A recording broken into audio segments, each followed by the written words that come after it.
Good morning, everybody. Here's your pal Tracy Duran, your favorite Aurora historian, here with your weather today. At this moment, it's about 19 degrees. You had to be careful out there because the roads are slick. So, just take your time getting where you're going to go, because, like I always tell my boss, I'll get there when I get there.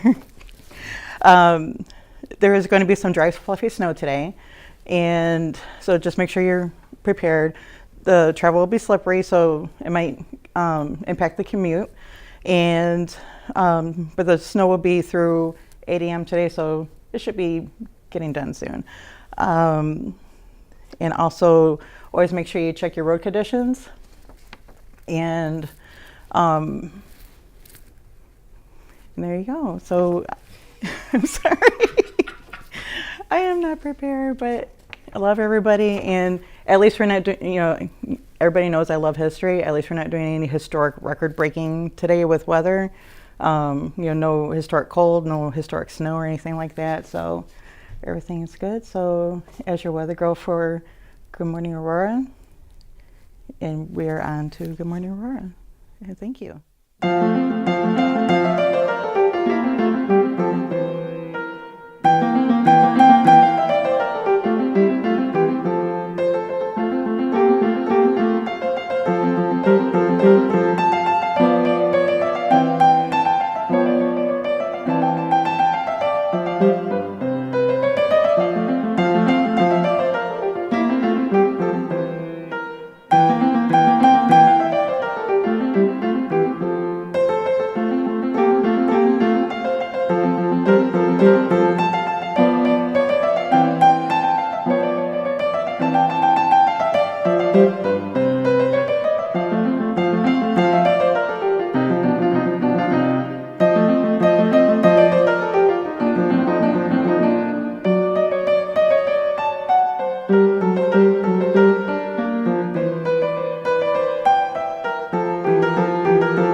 Hello.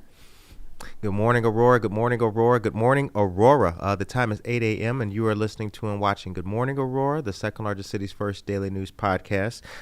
It is 8 a.m. and we have two special things going on.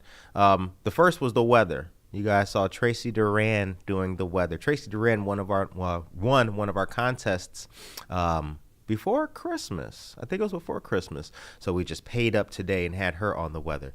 We also have some more contest winners who will be on the weather next week. So stay tuned for that. And we're going to bring back the trivia question tomorrow as well. I think people like the trivia question. So, I'm thinking up a really tough one right now, and we'll debut it to you guys so that you can see it and potentially win. And maybe you can do the weather someday. But today, we have a special conversation. So Medea and myself are here to talk about something that we've been kind of kicking back and forth between us for some time now, months. Yes. And it's really special. So the anniversary of Medea's daughter Ailani passing and my dad passing was very recent. Just a couple weeks ago, last week actually. So today what we wanted to do is we wanted to come together as a team and as a unit, Good Morning Aurora and Buenos Dias Aurora, and we wanted to talk over what we've been going through, see what other people think, talk about grief, talk about our experiences dealing with things, and hopefully the idea here is that hopefully somebody, maybe it's you, maybe it's a family member, can relate. The chat is open for anybody who wants to say anything. Please send us some, leave a condolence, anything you want. And we will start that way. So to start things off, this is my dear friend Maria Banuelos. You guys know her as the Tuesday morning host of Buenos Dias, Aurora. How you feeling? I am good. Okay. How are you? I'm all right. Yeah. So we also have a great slideshow of pictures that we're going to show you guys a little bit too of my dad and Medea's daughter as well. So to start things off, Medea, tell us about Ailani. Ailani, oh my goodness. There's so much to say. She was such an amazing girl. Not because she was my daughter, but just if you stepped away from the situation and you just met her, she was a ray of sunshine. She would walk into a room, light the whole room up, and made you feel like you were the most special person in the world. And that's just a gift, she had. She was strong. She was brave. She was a leader. And I miss her very, very much. Mm-hmm. And the interesting thing about Ailani, I had the pleasure of meeting Ailani. Yeah. She came to the old studio once upon a time, and that was great. Ailani's favorite, and I'm gonna remember this. Ailani's favorite crepe was the blueberry crepe, right, at Paris Bistro. The strawberry. The strawberry. Okay. Crepe. I knew it. I knew it was a berry. Yes. All right. So good morning, everybody. Real quick, it's 8:03 a.m. Juan Cayetano, good morning to you. Norma Peterson, good morning to you. Fredo Trinidad, Anne Marie Heshna, Shannon Elise, good morning to all of you great people out there. So let's do this. Let's start off with we can start a couple of pictures of Ailani. Let's do a little bit. Let's take Ailani 1. And we'll go into it. All right. Ailani and Javier. Mm-hmm. Right? Yeah. Where was this at? This Phillips Park golf course. Yeah. She got to golf. Yeah. Very cool. She was a good golfer. And funny thing is, she there was a tumor growing on her right lung, and she couldn't move her right hand. So she would golf with her left hand, and she had a great swing. Amazing. Yeah. Amazing. Let's do 2. That was our last picture together. That's a very beautiful November picture. 26th. Yeah. That is a very beautiful picture. Take it to 3. Oh, yeah. So that she has a signed Mayweather boxing glove. Really? Yeah. One of our friends, Dr. Robert Renteria, made this possible. It was really cool. That's nice. We love boxing. Yep. Yeah. That's a really good blessing. So real quick, you're a boxing family. Yes. Family loves boxing? Yes. Okay. All right. Yeah. Number 4. I think it was number 4 was next. Yes. Now this picture here, I wanted to ask you about, where was this taken at? It was homecoming. Okay. And I think it was in Warrenville. I didn't go that day. I was working, but her and her friends went to take photos there, and I just love that picture. Yeah, that's a beautiful picture. Yeah. All right, let's take the next one. Yeah. This looks like a home picture. Yes. You guys right home? Yeah. All right. Next. That was us in Chicago. We went to the what is it? The architect tour on a boat in Chicago. Oh, the boat. Yeah, That's really a good tour, isn't it? Yeah. It was pretty entertaining. Yeah, I loved it. Yeah, I've been on that tour. That tour is really cool. You ladies look very, very similar, and I mean, mother and daughter, obviously, but you guys are certainly twinsying it up here. All right, let's come out of the slideshow. We'll come back to the slideshow momentarily. So tell us some of your favorite memories about. I know we have the pictures to show. Yeah, it's basically. So Ailani had cancer, right? And she fought for many years, almost 7 years, and she had treatment throughout. She had a couple of months in between that she didn't have cancer. We thought she was cured. And I want to talk about this because this is how I heal, right? And I think we need to normalize speaking about grief and allow us to feel that pain and to understand that it is there and we can't ignore it, and it's weighing us down a lot of the time. And I always come back to this memory I want to share with you. So, throughout her treatment, she lost a lot. She was playing soccer all of a sudden. She couldn't play soccer. And then I'm like, well, you have so many talents. You have so many talents. Don't worry about not being able to play soccer. And, she started playing. She was doing chemo and she started playing the violin. But while she was playing, her fingers would bleed. They would open and bleed. And I would say, okay, no violin. Okay, well, you can't do this, you can't do that. She was singing and her lung collapsed. Her right lung collapsed. And it was almost scary. It was the scariest thing. And even though her lung had collapsed, this was a Thursday night, she was singing when it collapsed.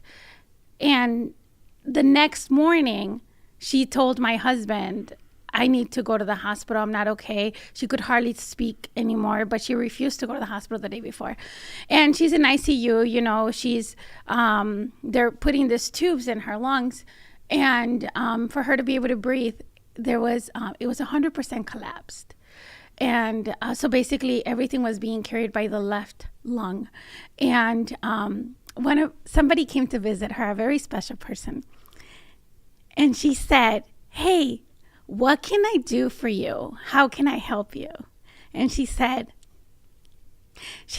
talk to my mom because she needs it. And because this is how she heals.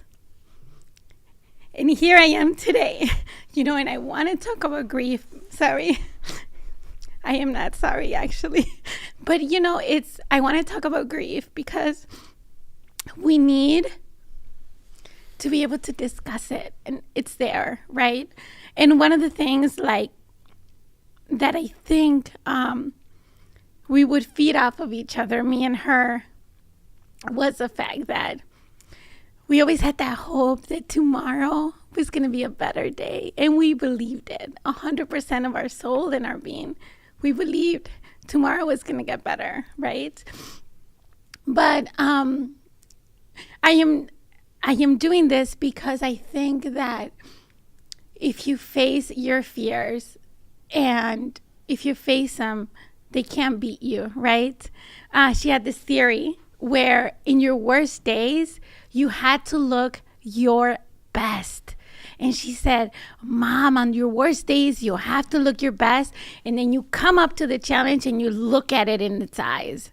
And it'll know that it doesn't scare you. And it's true, right? Mm-hmm. And I think the other thing I want to share for me, I don't know how you feel about, you're dealing with your grief as well. But one of the things, the best way I can describe it is this grief is this weight. A lot of the time, I'm not doing anything and I'm exhausted, right? But I have this weight that I carry daily. And even though, you still go to work and you still have to look like you can accomplish all these things, that's just who you are, right? But there's this weight that I carry and I get tired of it because it's all the love I have for her, right? And it weighs me down because I don't know where to put it, right? Yeah. I can't give it to you. I can't give it to you. I can't give it to you because it's not yours. It is hers. And I have to hold it. I have to hold it and I have to walk with it until I find where I can put it in her honor or how I can absorb it back, right?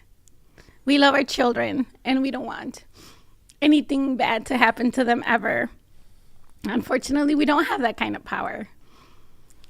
But if nothing else, hopefully we can find that perception, Yeah. Yeah. No, I do appreciate, sitting here and doing this with you. And like we talked about, we were definitely going to do this. It's my son is 11 and I do remember, at the many times you told us like Ailani's sick, and the whole time I've known you, which seems like forever, but it has not been. Yeah. The whole time I've known you, I've had so much respect for you because you've been dealing with something that not many people are dealing with every day. And I do think that for a lot of people, hopefully at this what we're talking about can help somebody, because it's a choking pain. It is. It is a choking, just like it is. It really does have like a weight to it. It feels so heavy. And I think that one of the other missions, as we talked about too, is cancer awareness. Mm-hmm.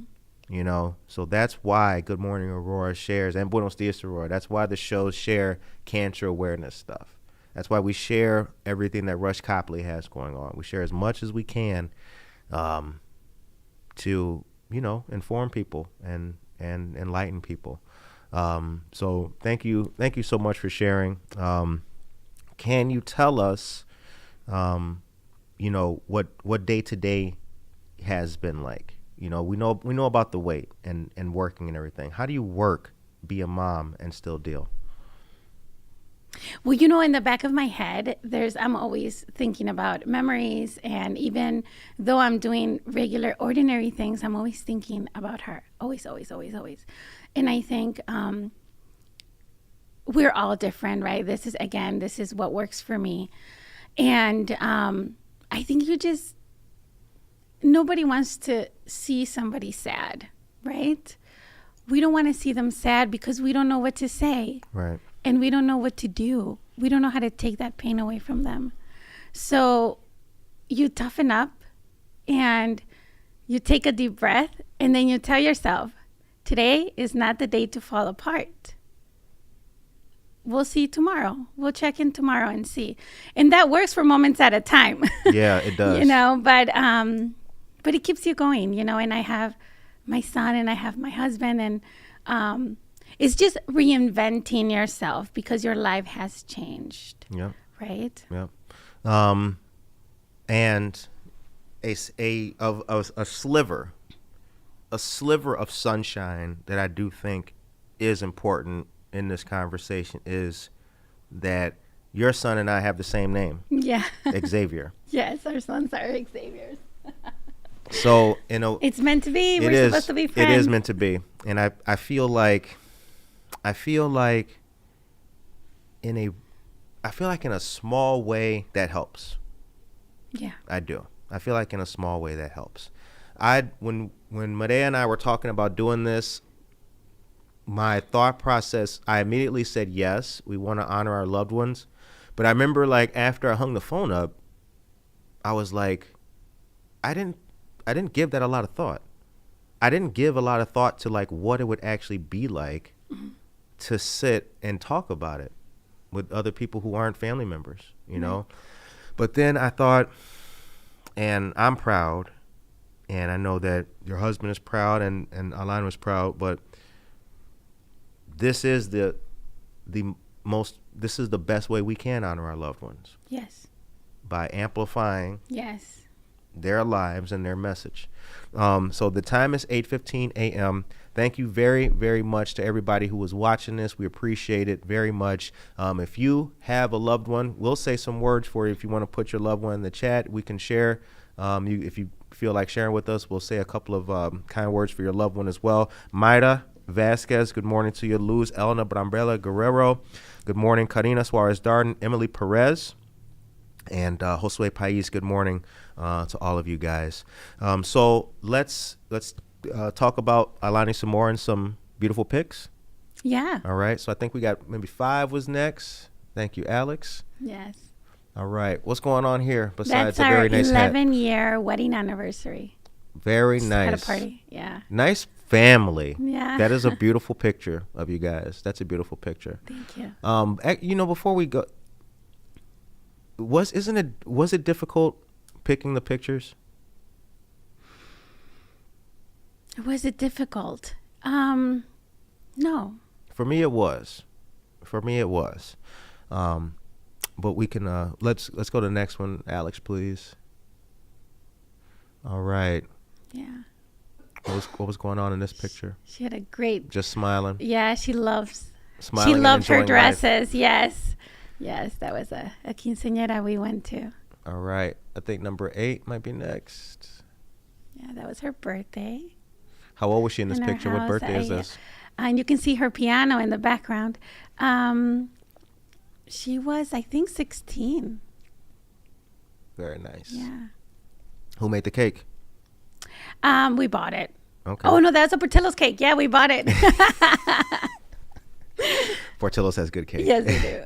That was her next- favorite, too. Let's see what we got next. No, this was when she played soccer. She used to be defense. Defense, And, okay. Yeah, that was the last picture she took right before she found out. I think we just had found out she had cancer. She didn't know yet, and that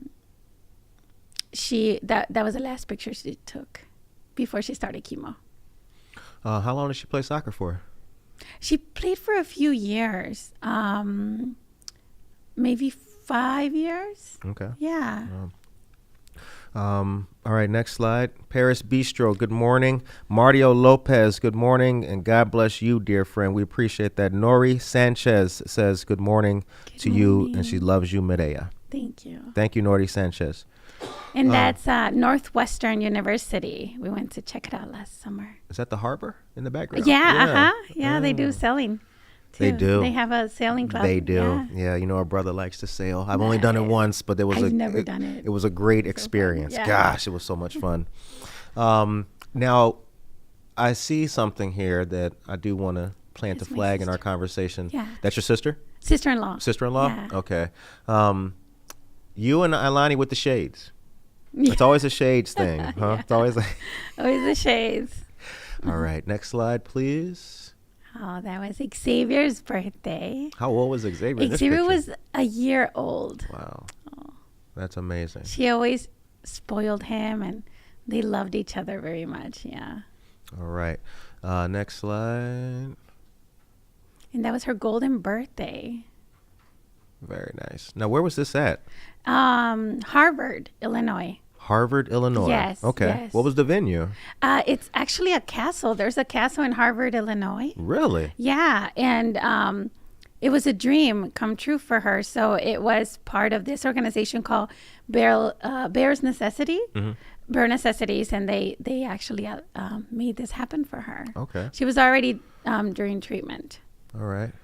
Next slide. If we got any. That was last slide. Yeah. Okay. Bare Necessities. And it is a cancer-based treatment.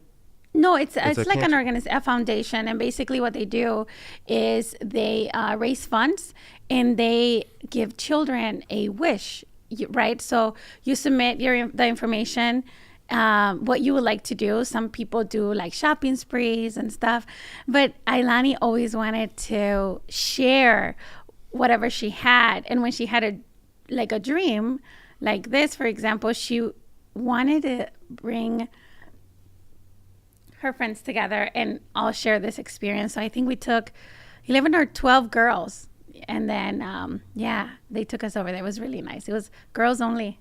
Girls only. So yeah, Nice. yeah, it was a girl party bus. It was really nice. With mom and With mom, yes. But you know, Curtis, not everything is. You know, when I think about her, and there was so much beauty, right? Even during her, I know it's kind of hard to wrap your head around, but there was also so much peace and so much love when she was going, you know, when we did the funeral and the wake, and the last few minutes, few hours, few days, she didn't talk for 5 straight weeks when she was in the ICU in the hospital, but she would write. And what a gift that was, right? She was able to write. She was able to communicate with us, even though she couldn't speak.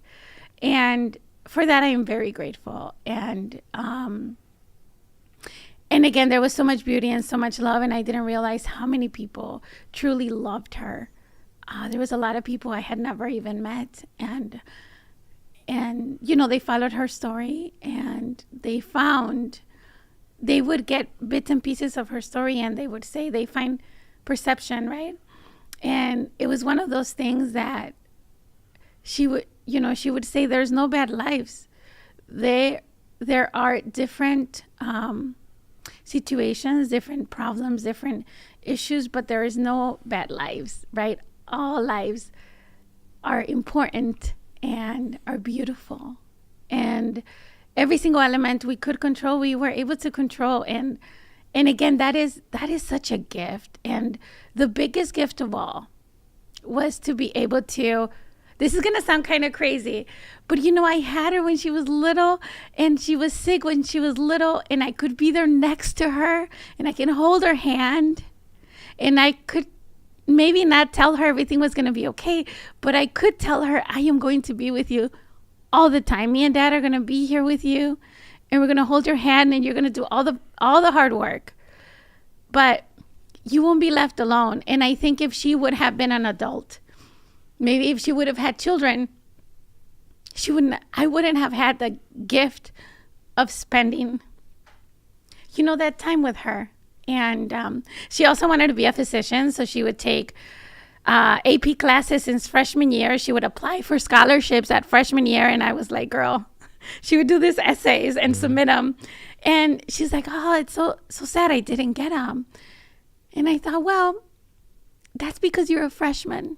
They have to give them to the seniors and the juniors. And right.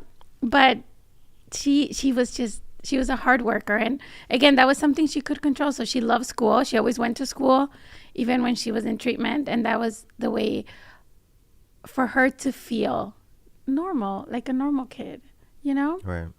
And one of the questions you asked me earlier is, how do I work, right? How can I work when I'm going through this grief and this pain, right? That is numbing a lot of the times, because grief is not linear, right? There's all these emotions, and we're all dealing with these emotions at a different time. I could be angry. You could be sad. Like, we are not going to be dealing with the same thing at the same time. But there is one time where I just go. And remember what I told you about, hey, today's not the day to break down. We'll check in tomorrow and see how that goes, right? There was one time I had 5 homes to show one family. And I actually this is why I wear the sunglasses, So I ugly cried, you guys. Like, it was not pretty. I was just like crying in my car. I showed the first home, and all of a sudden grief just came, and I cried so loud, and I was shaking, and I was going into a panic attack. And I just cried. And when I got to the next home, I cleaned my tears. I put my shades on. I went and I showed the home. I came out, get in the car, cried all the way to the next one, got off, put my shades on, go show the home. And I did it for 5 homes consecutively. And I'm sure my client, bless her heart, she didn't say anything. Because you cry and your nose gets red too. So I'm sure she could tell. I thought I was fooling her. Yeah. But no, I'm sure she knew, but she didn't say anything. And I'm grateful for that grace she gave me. So if you know anybody that's going through grief, give them some grace, because they're really struggling. Just getting out of the house is hard. But again, just understanding like what to say when somebody passes away.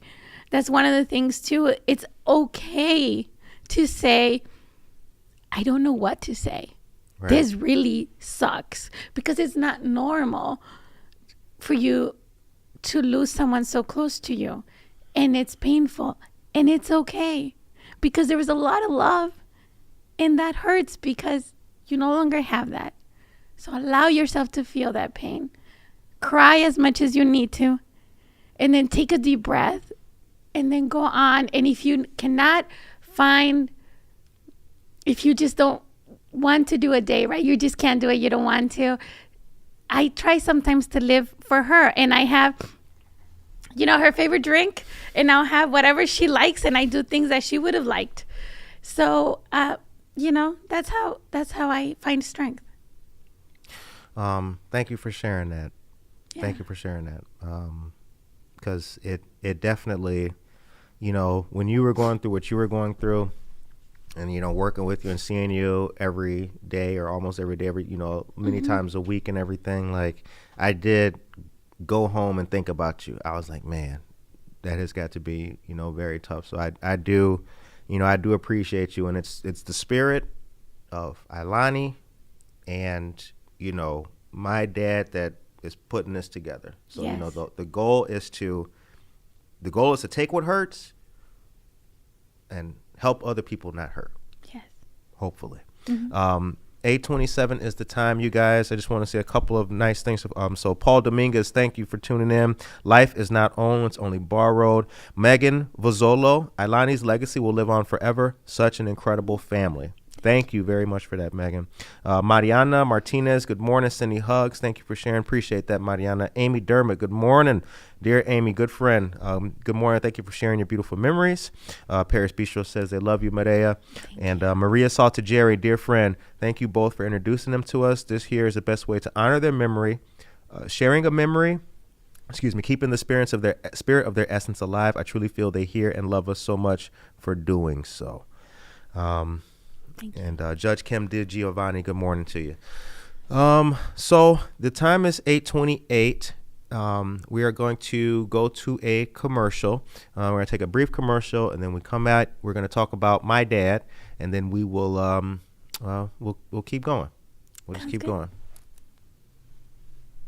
Imagine what's possible when a city makes an unprecedented investment, a commitment that reshapes a city's landscape forever, that equalizes economic opportunity, elevates education for all, empowers businesses, inspires collaboration between institutions, improves public services, and enhances the lives of every resident.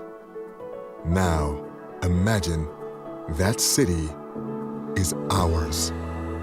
We know it's possible because other cities have done it. Places like Longmont, Colorado, a community that leveraged its investment in municipal electricity and upgraded its substations to create a 17-mile fiber loop, delivering critical connectivity to the city's institutions, organizations, and small businesses, achieving an incredibly high adoption rate. And in Pharr, Texas, a border town of 80,000, voted the least connected city in America, invested in 700 miles of fiber, delivering broadband managed services that are enriching residents' lives. Cities, towns, and regions are stepping up all over America.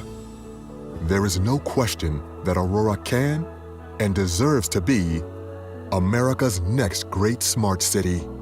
But it's up to us.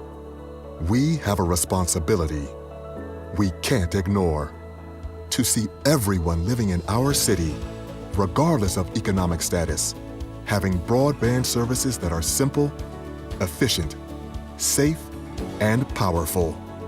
Imagine children having safe internet access anywhere, never needing to connect outside of a fast food restaurant. Imagine every building in every neighborhood and retail outlet, new and old, modernized, intuitive, secure. Imagine exciting subscribers with the ultimate broadband experience and giving parents control over all of it. Imagine deploying cyberbullying protection that notifies parents throughout Aurora that their kids are being bullied and providing resources to protect them. Imagine a city with first responders seamlessly connected and with safer public spaces. Can you see this smart city? Can you see our future? We do. Aurora is ready for world-class connection that serves our residents, that helps businesses grow and unifies our community. Let's take this opportunity to give all of our residents, businesses, and community organizations the advantages that come with unrivaled broadband infrastructure and services. Let's come together and deliver a world where digital equity creates a city that is smarter, safer, and sustainable for generations to come. .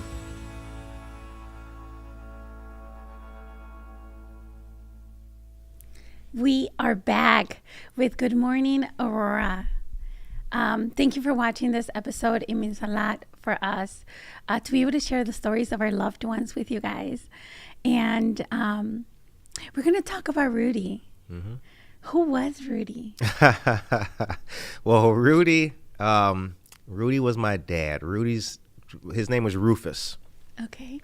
Rufus Spivey. That was his name. And when he was young, my dad grew up in Macon, Georgia, deep in the South. And when he was young, he didn't like the name Rufus. It's like a red-headed Greek mythology name or whatever. So he didn't like the name Rufus, so he went by Rudy his whole life. But my dad he was born in Georgia, and he came to Chicago when he was a child.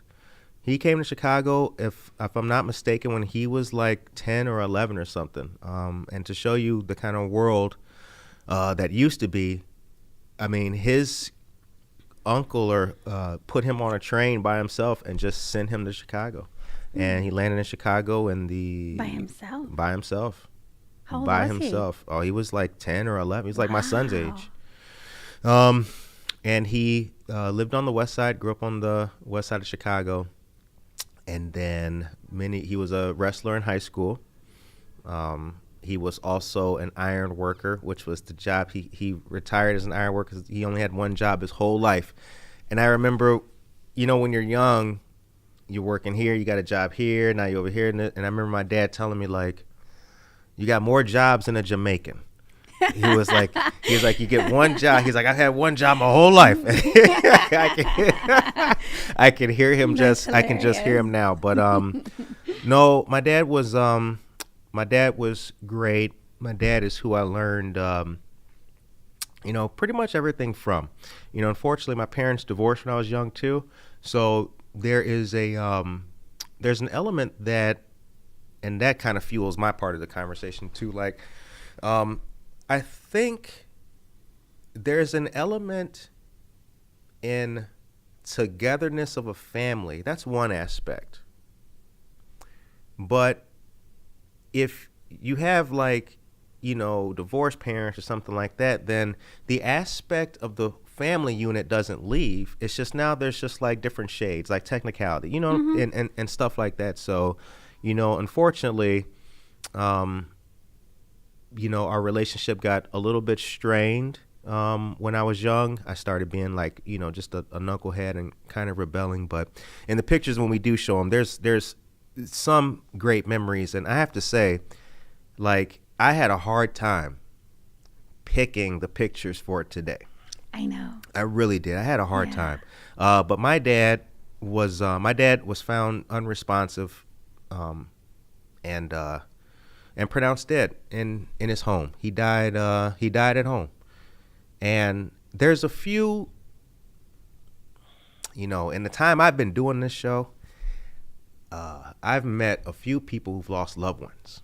And I remember thinking for everybody who told me a story, when I was talking to them, I would listen to what they said, and I would hear the circumstances. And like, as terrible as it is to have lost my dad, I'm happy he died at home.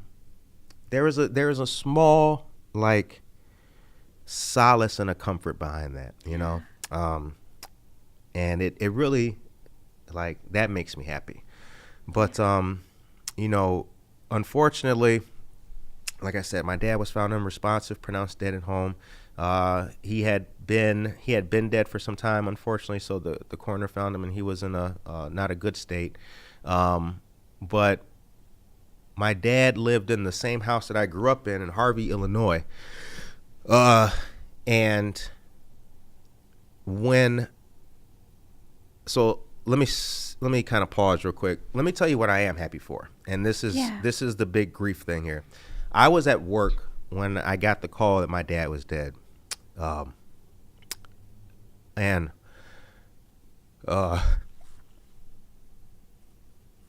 It's one of those things that we have not talked about, right? We never talked about that day, what it was like for us. What was it like for you to to find out. Yeah, it was the worst day ever, but Yeah. I am glad I was at work, Yeah. because if I was at home, I don't think I could have left the house. Oh, yeah. Like I couldn't stay at work. You know, I had to leave eventually. So like I am thankful. I am thankful that I was at work. I really am, because there were some great people there. Ruth Ramos, who now works for Hesed House. The other Ruth Madrano and Ruth Ramos were the people who brought me back to life, and I appreciate that. So I'll tell you this, just, you know, because life goes on.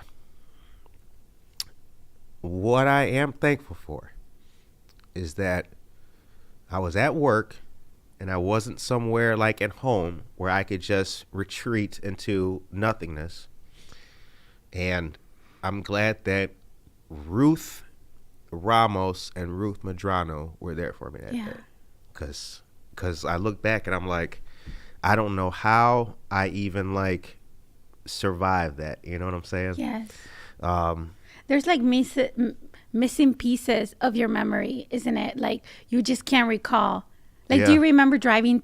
You know what I mean? Yeah. Like stuff like that. Do you remember basically? Yeah. So that's the time is 8:38. So it's kind of a long story. Anyway, so I drove out to Harvey, Illinois.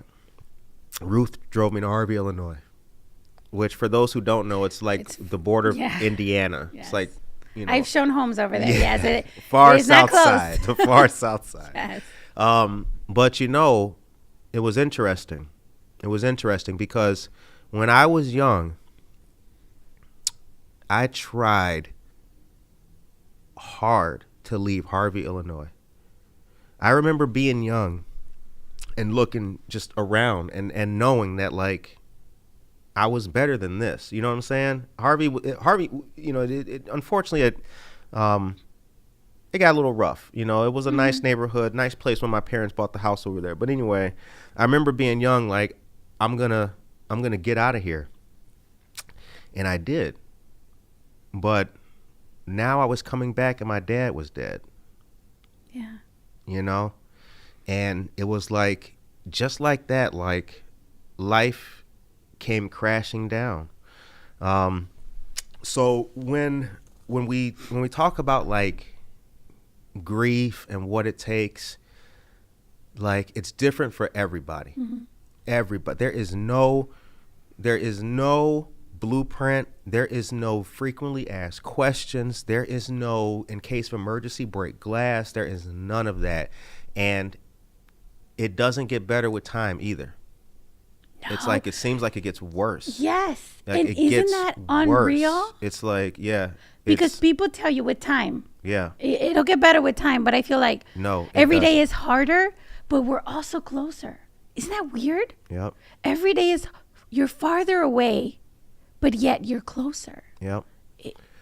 So we can show some of the pictures that Yes, that I let's see brought some now. photos. All right. So here's the let's thing see. about this picture. Now, none of those are my dad, right? When he was born, there was no color photographs, but this picture is important, and I actually put it in here by mistake, but ended up leaving it. And the reason why is because, like, that time in that photo represents, like, when my parents were together. Okay. You know, and I went to Catholic school when I was young. It represents a time when, like, I feel that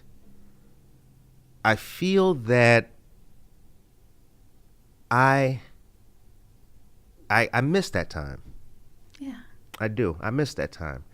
And when our friends, the Cayetanos, lost their son,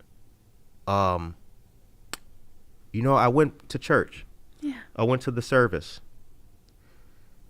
And it had been since that picture, since I had been at Mass. That was a long time Really? ago. That was a long time ago.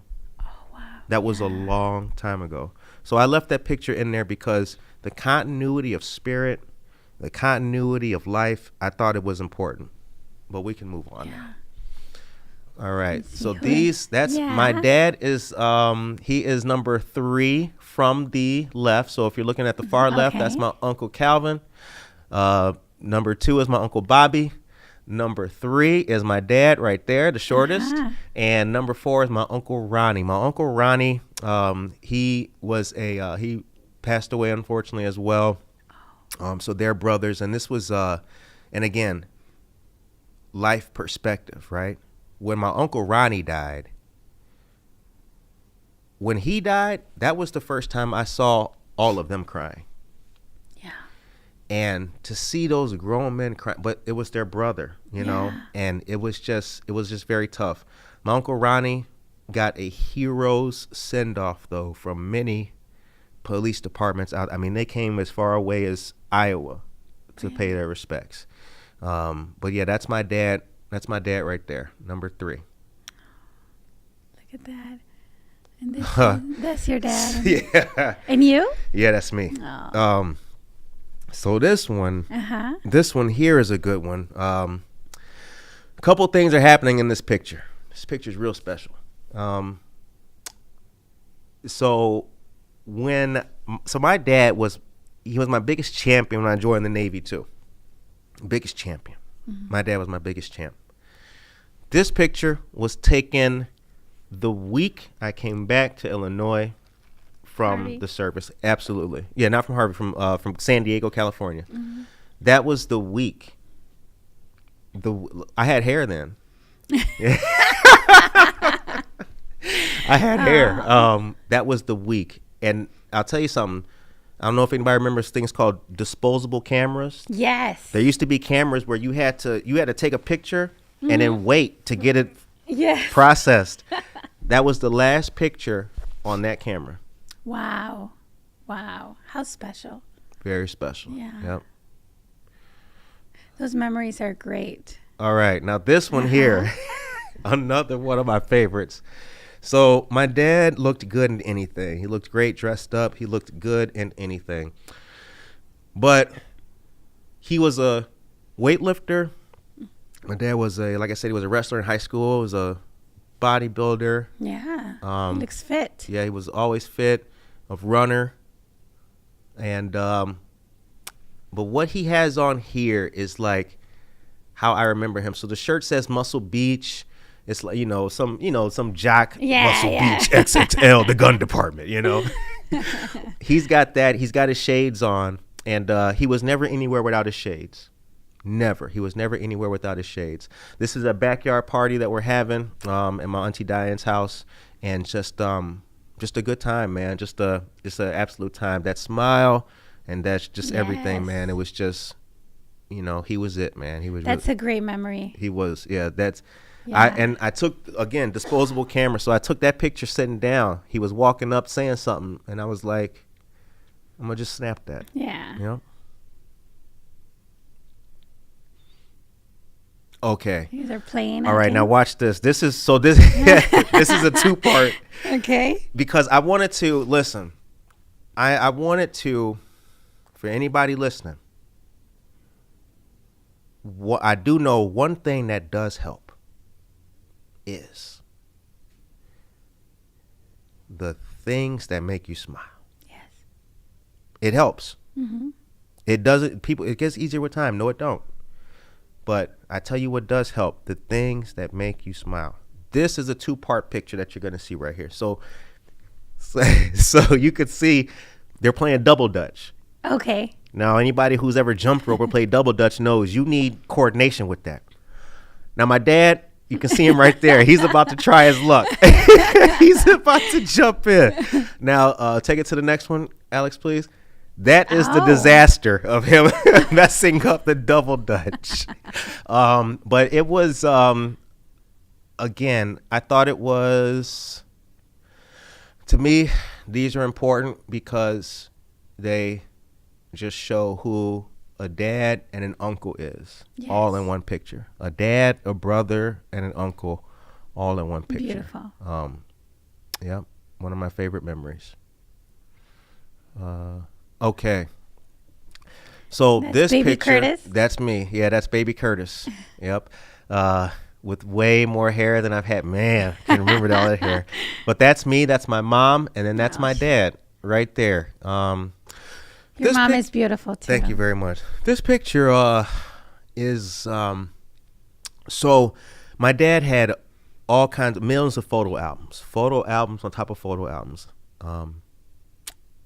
And my dad was old school.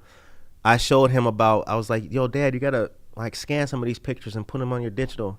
He was like, he tried it once and like, I'm not doing all that. No. So this picture here I really love because my parents were 30, in their 30s, 30, 31, I think, when they had me. And for so many people, relationships and things like that, you get into life and you go through life, you're like, when you have kids, there's never a parent who's got it all down. No. Never. There's never been a parent who's got it all. I know it's all worked out. It doesn't happen like that in life. This picture is important to me because as a parent at about the same age, like it matters to me very much that I see and my son sees and everybody sees that like our family and our loved ones are what gave birth to us, and that's all that matters. Yeah. You know what I'm saying? It's like that's all that matters. I look at this picture and I can just see like myself, my son's mom, and Xavier. Yeah. It's the same thing. Yeah. It's the same thing, But yeah, that's the importance of this picture. It's very important. Mm-hmm. This I love is that. this is probably the best picture. So I all that hair. Just kidding. Yeah, all that hair. Double the hair. So I asked you about like when you're working, being a mom and all that kind of stuff. What's it like? But in this picture, my dad was an iron worker, like I said. So he like, if anybody knows anything about iron workers, like his job was it was a hard job. And yet he had time to come home and play with me. Yeah. And I have the same picture with me and Xavier. Oh, really? Yes, but it wasn't staged like I didn't look at this and then stage it. Okay. Because Xavier's like 11 now. Yeah. We were at Lake Geneva. We're at Lake Geneva on a trip, hanging out. Xavier's young, and we're just walking around doing the shopping, doing the whole thing. And when kids, they're not talking yet, so he's just got the arms like this up in the sky. And I picked him on my shoulder, and a friend snapped a picture of us, and little did I know, I didn't actually see this picture until he passed. Like I didn't find this picture until he passed, and this picture means a lot, because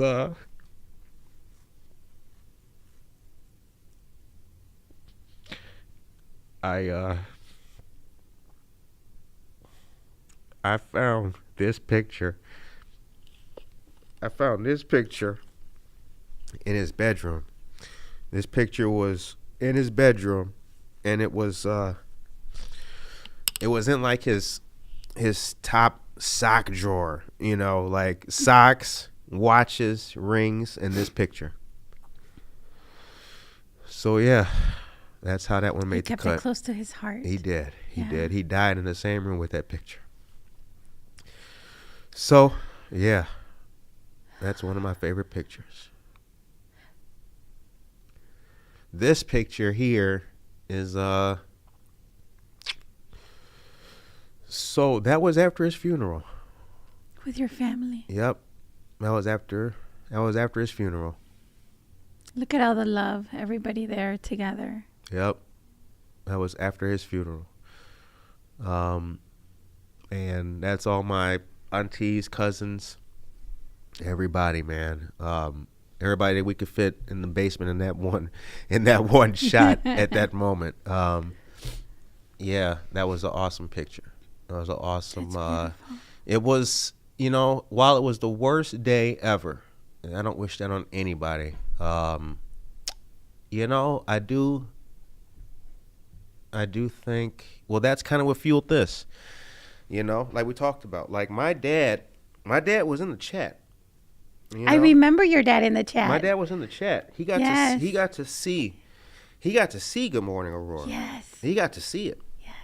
Yes. I called him a couple times after the show. What'd you think? He was like, "You doing it? Like not bad." And what a gift. Exactly. So that's why when we talked about it, that's why the only way we could do this was live and in person. Yes. Right? Live and in person. It's just the only way to do it. So yeah, and while that does make me sad, it does make me sad, but I think it makes me more proud.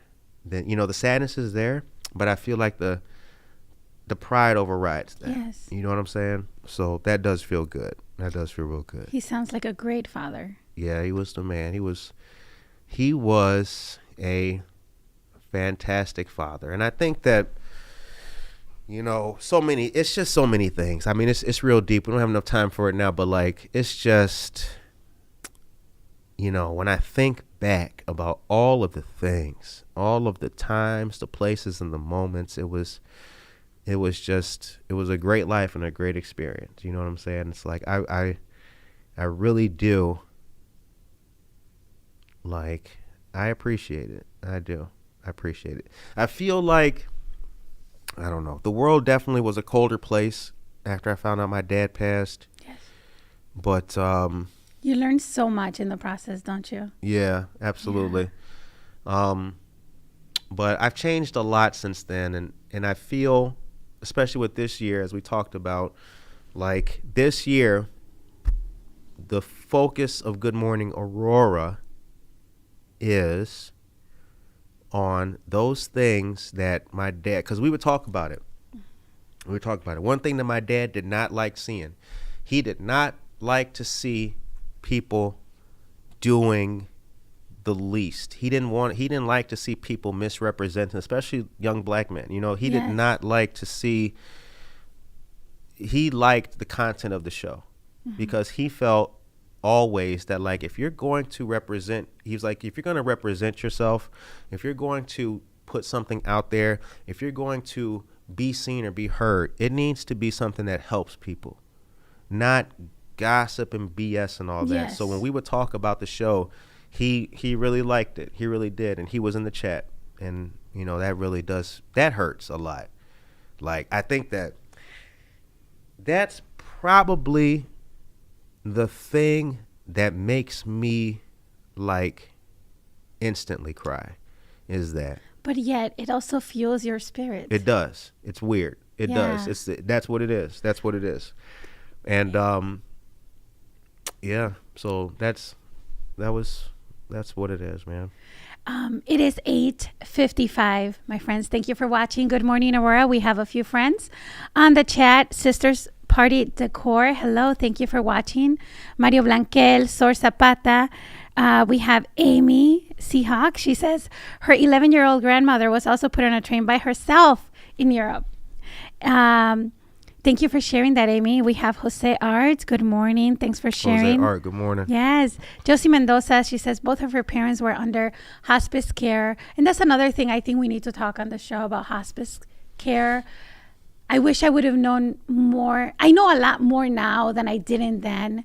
So I think that's one of those things that I think we should also focus, and I would like to focus on just in general to understand hospice care. We have Nancy Ortiz. We have Yo Baby C. That's Jose Pais. Paul Dominguez. Good morning, Peter Aguilera. Mary Galarza. She's a good friend, and man, she got me through. Her and many of our friends. Too many to name, but thank you so much. I will always be so thankful for you. We have Elsa Cepeda and And, it's one of those things that I think life is memories, right? Life, it's little bits and pieces of moments, right?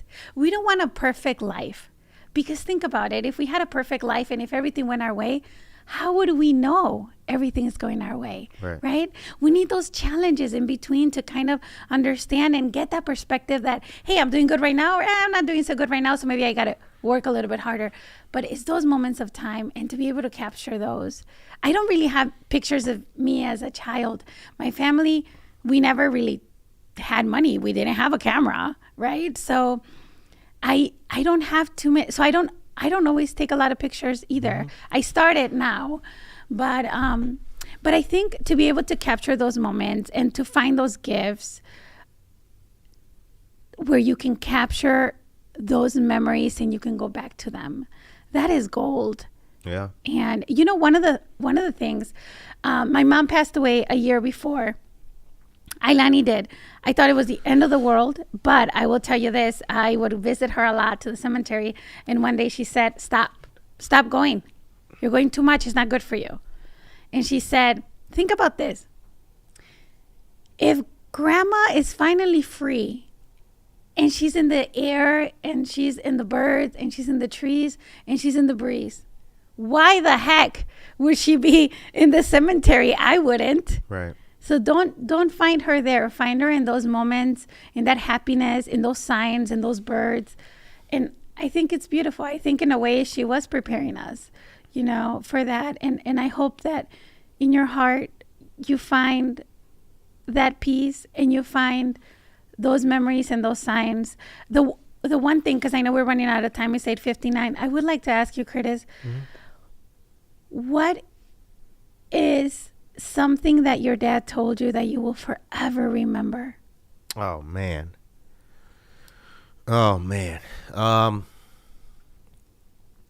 Well, there's a few, and I'll make them quick. They're quick. The first thing I remember him telling me is, he used to say, learn all you can and can all you learn. And just like somebody listening to that's like, what the heck does that mean? You know what he did? He would say, learn all you can, right? I'd be like, yeah, learn all you can. He was like, okay, now can all you learn. He was like, put your hand on this side of your ear and treat your head like a can and just put everything in it and can it and don't lose it. And I was like, okay. I love it. Learn all you can and That's can a all you great learn. quote. Yeah. But then another thing that my dad told me, and I took this with me all over the place. He said, you'd never have a problem until you have a problem that money can't solve. Yes. And I remember he told me that when I was like 12 years old. I never forgot that, because I remember that it made me think like, holy cow, And in life, as I've gone through things and had adversity and all that, it's kind of one of the things that's allowed me to keep pushing. You know what I'm saying? Like, you don't have a problem until you have a problem that money can't solve. Yes. Like a health issue, Yes. cancer, things like that. Those are actual issues. So the point of that was to be a more resilient person. You know what I'm saying? Everything's not a problem. Yes. Everything's not a problem. But also I've took different steps in life. So be early, be on time, things like that. But those are the two things that most readily come to mind. Yeah. Other stuff is like, old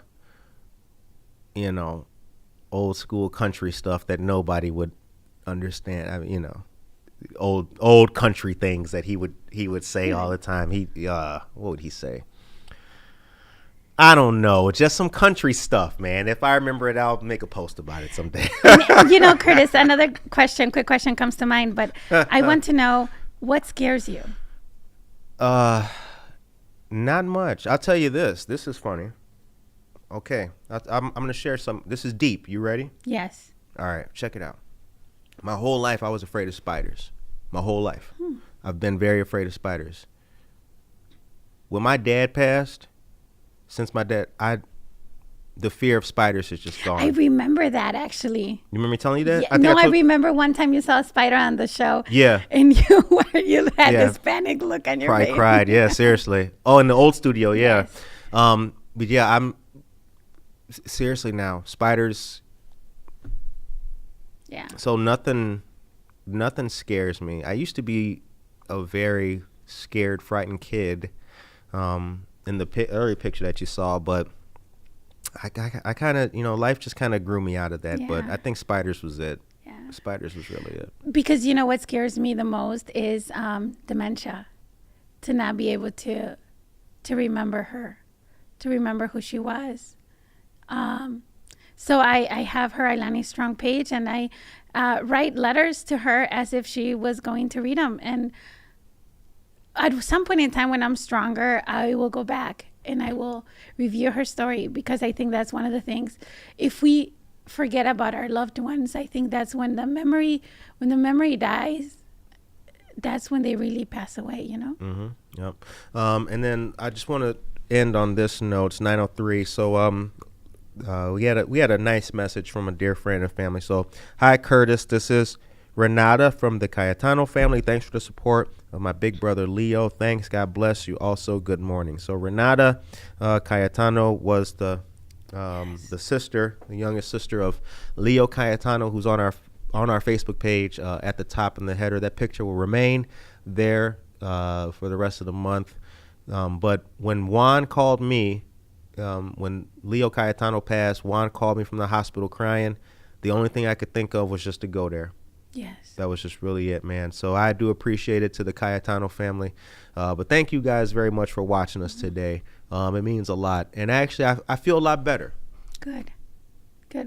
Mission accomplished. I didn't think we were going to come in as not feeling good, but this really helped. It was all part of the plan. That's why you're doing the episode right now. Yes. But anyway, thank you guys very much for watching. I appreciate it, man. Just thank you guys for listening to us.